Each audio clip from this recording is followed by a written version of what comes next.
Right to education, आपने सुना ही होगा। राइट टू एजुकेशन का मतलब होता है शिक्षा का अधिकार। और इस देश में एजुकेशन का राइट हर किसी को है। उम्र की परवाह ना करते हुए हर कोई पढ़ाई कर सकता है इस देश के अंदर में।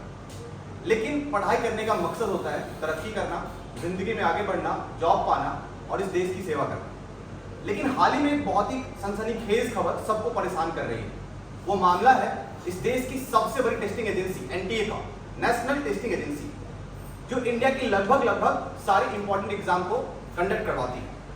आज वही एजेंसी पे तलवार लटक रहा है। उस एजेंसी पे क्वेश्चन रेज हो रहा है क्योंकि उस एजेंसी ने 4 जून 2024 को नीट 2024 के रिजल्ट को सरप्राइज की तरह लोगों के बीच पेश किया है। और ये सरप्राइज इतना बड़ा सरप्राइज हो गया है कि ये सरप्राइज लोगों को परेशान कर रहा है। और इन्हीं से बातों पर हम बातचीत करने के लिए आज लखनऊ के कोचिंग संस्थान में मौजूद है। और ये कोचिंग संस्थान इसीलिए क्योंकि यहाँ से भी बहुत सारे बच्चे नीट की तैयारी कर रहे थे। बहुत सारे पेरेंट्स को ये होप था कि उनका बच्चा इस बार नीट क्वालिफाई करेगा और उनको अच्छा कॉलेज मिलेगा। लेकिन इस बार ये मामला बहुत ही ज़्यादा पेचीदा हो गया। क्यों परेशान है बच्चे, क्यों परेशान है टीचर्स और क्यों परेशान है उनके पेरेंट्स, उनके चाहने वाले। इन्हीं सब मुद्दों पर बातचीत करने के लिए हमारे साथ बहुत सारे टीचर्स देख रहे हो।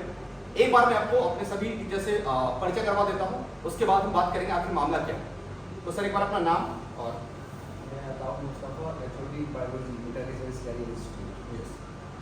Danish Raza, HOD physics intelligence career institute से। मैं doctor Altamas, chemistry intelligence career institute. मैं doctor Mehdi, intelligence career institute director. Doctor Haider, HOD of biology. तो देख रहे हो यहाँ पे हमारे पास कोई अनपढ़ लोग नहीं, सारे पढ़े लिखे और अपने अपने सब्जेक्ट के HOD हमारे पास बैठे हुए हैं। और ये लोग आज इनको यहाँ बैठना क्यों पड़ रहा है क्लास छोड़ के? इनके बच्चे क्लास में इंतजार कर रहे हैं और इन लोगों को आज एक मुहिम चलानी पड़ रही है बच्चों के अधिकार के लिए।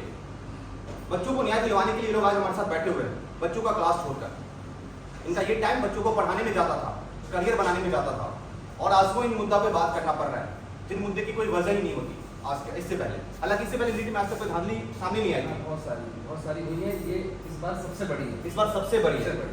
क्या है इस मामले, पूरे मामले को मुझे आप बहुत ही आराम से बताइए, क्या है इस पूरा मामला है? देखिए, हुआ ये है कि जब ये नीट का एग्जाम हुआ तो उस समय भी कुछ घटनाएं आई थी पेपर लीक को लेकर के पटना में। जब पेपर लीक को लेकर के आई थी, पेपर में भी आया, पुलिस ने चार्जशीट भी फाइल की, उसमें देखा गया कि हाँ जगह जगह से पेपर मिला। वो मामला पेपर में आया और दब गया, कुछ नहीं हुआ। फिर वो कोर्ट में केस हुआ और चलता रहा, ऐसे ही कुछ नहीं हुआ। लेकिन जब ये अभी पीछे 4 तारीख को जब नीट का रिजल्ट आया तो उस रिजल्ट ने सबको सरप्राइज कर दिया। कमाल का रिजल्ट, जैसा आज तक के इतिहास में कभी हुआ ही नहीं ऐसा रिजल्ट। और रिजल्ट में क्या देखने मिला? रिजल्ट में ये देखने मिला कि पिछले सालों में जो इसकी मेरिट जाया करती थी वो 610, 615 इसके आसपास जाया करती थी। गवर्नमेंट कॉलेज इतने नंबर में बच्चों को मिल जाया करता था।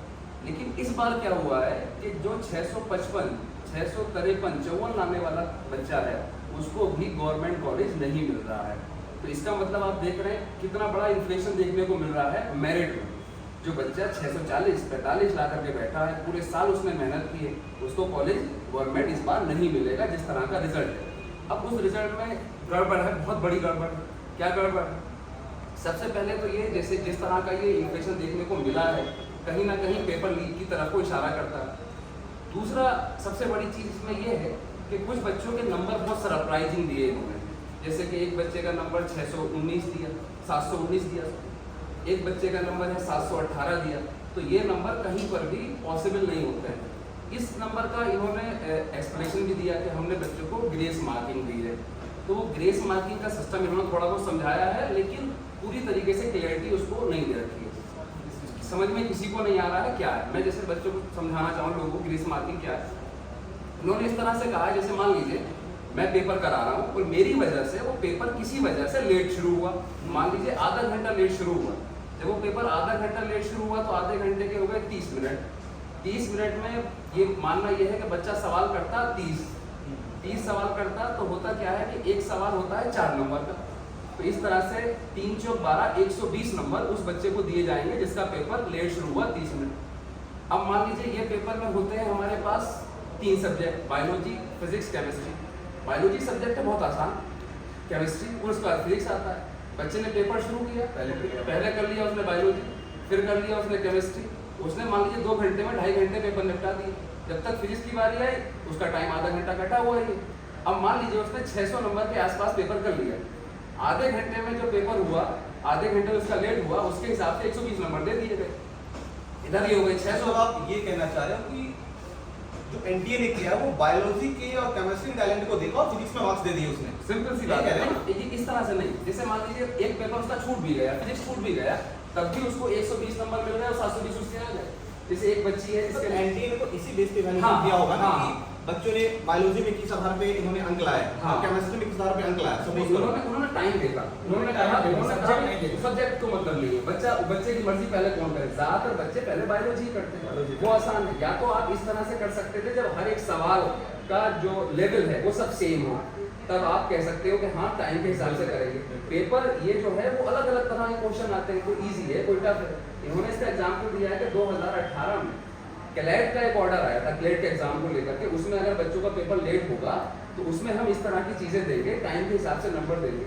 कहाँ क्लैट, कहाँ मेडिकल का एंट्रेंस, दोनों के लेवल में फर्क है, दोनों की चीजों में फर्क है। आप कहाँ से उस चीजों को नंबर देते हैं? क्लैट में वैसे भी 1 लाख बच्चे एग्जाम देते हैं। वही तो 25 यहाँ पर 25 लाख बच्चे एग्जाम देते हैं, उनके भविष्य का सवाल है ये। तो इसीलिए सब लोग यहाँ पर जमा हुआ है। क्योंकि अब दूसरी चीज ये, एक तो नीट का जो पेपर आउट हुआ था उसको चीज लेकर के दिक्कत है। दूसरा ये है कि जो बच्चा हमारे पास 615 वाला 620 वाला बैठा है, उसने पूरे साल मेहनत की है, उसको कुछ हाथ नहीं आ रहा है, कुछ भी हाथ नहीं आ रहा। क्यों? क्योंकि इस तरह की इरेगुलरिटी सामने आई है, रिजल्ट में बहुत बड़ी धांधली होगी। अब एक चीज ये, जैसे कि अभी हमने बात की यहाँ पर, ये देखिए सबसे बड़ी समस्या तो ये है, मेरे पास पेपर इन बच्चों के रोल नंबर सेम है। देखिए शुरू में सेम है, ये 168, 30, ये 333, ये सब सेम है।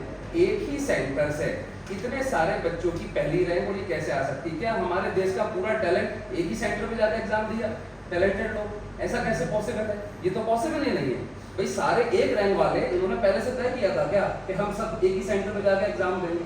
तो ये कैसे पॉसिबल है? ये सारी चीजें कहीं ना कहीं एक बड़ी धांधली को रिप्रेजेंट कर रही है। और वही इसीलिए पूरे देश में हंगामा मचा हुआ है। हम भी लोग पढ़ाई छोड़ करके बच्चों को पढ़ा, क्लास का टाइमिंग मिलेगी, लोग छोड़ के यहाँ इसलिए बैठे हैं कि भैया क्या होना क्या है, क्योंकि आगे जो आने वाले बच्चे हैं उनके भविष्य का सवाल है। बच्चे अगले साल को तो एग्जाम देंगे, इस बात की कैसे गारंटी है कि अगले साल ऐसा नहीं होगा, उसके अगले साल नहीं होगा? बच्चे हमसे ये पूछ रहे हैं सर हमारे साथ तो नहीं होगा अगली बार, तो उनको क्या जवाब दें? समस्या ये है। मतलब एक जो बच्चे नीट की तैयारी कर रहे हैं उनके लिए डर का माहौल आ गया कि हमारा फ्यूचर कहाँ क्या हो। जो भी 11th में है, जो भी फाउंडेशन कर रहे होंगे, उनके अंदर तो उम्मीद होगी ना हम 2025 में 26 में डॉक्टर बनेंगे, लेकिन उम्मीद में पानी फिरता हुआ दिखाई दे रहा है। अगर ये एजेंसी अगर ट्रांसपेरेंट तरीके से हर चीज़ को सामने लाती है तो शायद बच्चों की ज़िंदगी बर्बाद होने से बच सकती है। लेकिन अगर ये झोल लगा रहेगा, बच्चे साथ निराश होंगे और नीट पे जो क्वेश्चन रेज हुआ है ये आने वाले भविष्य में डॉक्टर के ऊपर भी क्वेश्चन रेज होगा। कहते हैं ना कि हम ऐसा डॉक्टर बनाएंगे कि ऑपरेशन करने के बाद सीजर्स को कहीं पेट में ना भूल जाए और स्टिक ना लगा दे। तो और